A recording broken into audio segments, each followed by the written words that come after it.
वसुदेवसुतं देवं कंसचाणूरमर्दनं देवकी परमानन्दं कृष्ण वन्दे जगद्गुरु। ॐ कृपोरगौरं करुणावतारं संसारसारं भुजगेन्द्रहारं सदा वसन्तं हृदयारविन्दे भवं भवानी सहितं नमामि। आज का सत्संग श्रीमद् भगवद गीता अध्याय 3 मंत्र 37 से शुरू होता है। अर्जुन ने पूछा, हे कृष्ण, फिर ये मनुष्य स्वयं न चाहता हुआ भी बलात् लगाए हुए की भांति किससे प्रेरित होकर के पाप का आचरण करता है? न चाहते हुए भी मनुष्य को पाप कौन कराता है? ऐसा अर्जुन ने पूछा भगवान को। अब परमात्मा कृष्ण जवाब देते हैं, रजोगुण से उत्पन्न हुआ ये काम ही क्रोध है। क्योंकि पहले काम होता है, फिर बाद में क्रोध आता है।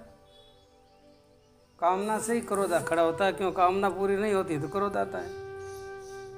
और ये बहुत खाने वाला अर्थात भोगों से कभी न अगाने वाला और बड़ा पापी है। इसको ही तू इस विषय में वैरी जान। अपना वैरी कौन है?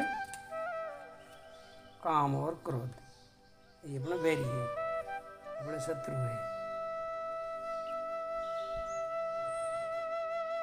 काम रूपी वैरी से ज्ञान ढका हुआ रहता है। इस विषय का दृष्टांतों सहित वर्णन करते हैं भगवान। जिस प्रकार धुएं में अग्नि और मैल से दर्पण ढका रहता है, इसी प्रकार जहर से गर्भ ढका रहता है, वैसे ही उस काम के द्वारा ये ज्ञान ढका रहता है। और हे अर्जुन, इसी अग्नि के समान कभी न पूर्ण होने वाला काम रूप ज्ञानियों के नित्य वैरी के द्वारा मनुष्य का ज्ञान ढका हुआ है। अब ज्ञानियों का वैरी कौन है? काम। इंद्रियां, मन और बुद्धि, ये सब इनके रहने का वास स्थान कहा जाता है। काम का रहने का जो स्थान है वो है मन, बुद्धि, इंद्रियां आदि, इनों के अंदर वो रहता है। इन मन, बुद्धि और इंद्रियों के द्वारा ही ज्ञान को आच्छादित करके जीवात्मा को ये मोहित करता है। जीव इसमें मोहित हो जाता है। कामना के द्वारा जीव फंसता है। इसीलिए अर्जुन, तुम पहले इंद्रियों को वश में करके इस ज्ञान और विज्ञान का नाश करने वाला महापापी काम को अवश्य ही बलपूर्वक तू मार डाल। बस मारना है तो ये नहीं मारना है। जब जानू थारी मजबूती, जब जानू थारी राजपूती। जिनने इन शत्रुओं के ऊपर विजय प्राप्त कर ली है, वही सच्चा सूरवीर होता है। अब भगवान कहते हैं, इंद्रियों को स्थूल शरीर से पर यानी श्रेष्ठ बलवान और सूक्ष्म कहते हैं। इंद्रियों को शरीर से भी ये ज़्यादा बलवान है और ज़्यादा सूक्ष्म भी है। इन इंद्रियों से भी पर मन है और मन से भी परे बुद्धि है और जो बुद्धि से भी परे, अत्यंत परे, वो है आत्मा। इसी प्रकार बुद्धि से पर अर्थात सूक्ष्म, बलवान, अत्यंत श्रेष्ठ आत्मा को जान करके और बुद्धि के द्वारा मन को वश में करके, हे महाबाहो, तू इस काम रूपी दुर्जय शत्रु को मार डाल। अब इन काम को मारने के भगवान ने उपाय बता दिए कि आपके भीतर आत्म तत्व जो है वो इतना बलवान है कि उनके आगे कोई शत्रु टिकता ही नहीं। वो इतना पावरफुल है, सबों के अंदर सत्ता इसकी ही चलती है। आत्मा की सत्ता से बुद्धि कार्य करती है, आत्मा की सत्ता से मन कार्य करता है, आत्मा की सत्ता से इंद्रियां कार्य करती है, आत्मा की सत्ता से ये शरीर सक्रिय रहता है। तो अगर विवेक के द्वारा, ज्ञान के द्वारा, आत्मज्ञान के द्वारा ऐसा अनुभव करे कि जो मन, इंद्रियां और शरीर ये केवल साधन रूप है, भोगों के लिए नहीं है, केवल दूसरों की सेवा के लिए है, दूसरों का हित करने के लिए है, ऐसी भावना करके शरीर को, मन को, बुद्धि को, वाणी को, विचारों को दूसरों के हित में लगा दे और अपनी स्वयं चेतना में आत्मा अपने आनंद में रहती है कि मैं आनंद स्वरूप हूँ। आत्मा का स्वरूप बताया है सत्य, चित्त और आनंद। वो सर्वशक्तिमान है, अजर अमर अविनाशी है, सब तत्वों का वो साक्षी तत्व है, उससे परे कोई वस्तु है नहीं। वो तुम हो। वेदों में, उपनिषदों में आया कि तत्वमसि, तू वो है, तू शरीर नहीं है, तू प्राण नहीं है, तू मन बुद्धि भी नहीं है, तुम इंद्रियां भी नहीं हो। इन सबको सत्ता देने वाला, इन सबों का साक्षी जो तत्व है वो तुम हो। अब ये बात एक दिन सुनने से, दो दिन सुनने से जल्दी आत्मा में स्थिति नहीं होती है। अब इनको बार बार आप अकेला बैठ करके चिंतन करें, थोड़ा एकांत में बैठ करके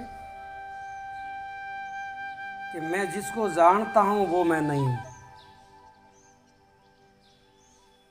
जैसे आप शरीर को आत्मा जानती है लेकिन शरीर आत्मा को नहीं जानता,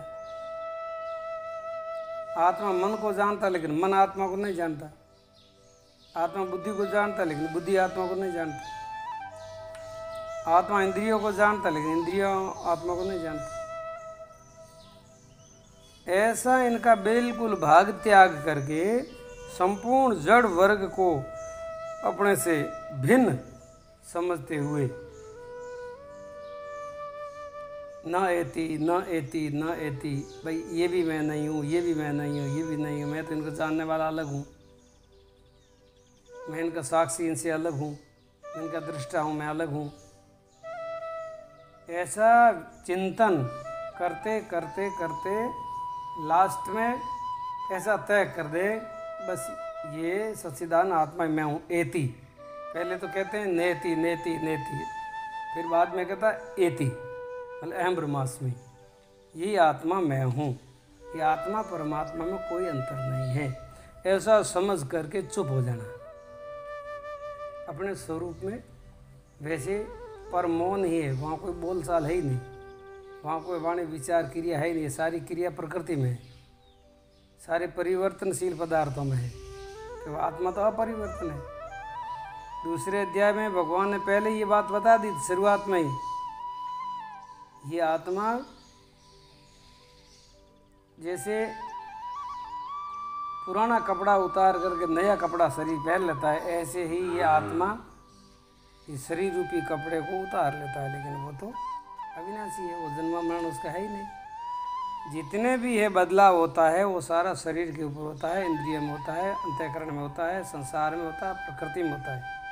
परमात्मा में और आत्मा में कोई परिवर्तन नहीं होता है। वो आत्मा तुम हो, मूल में तुम वो हो।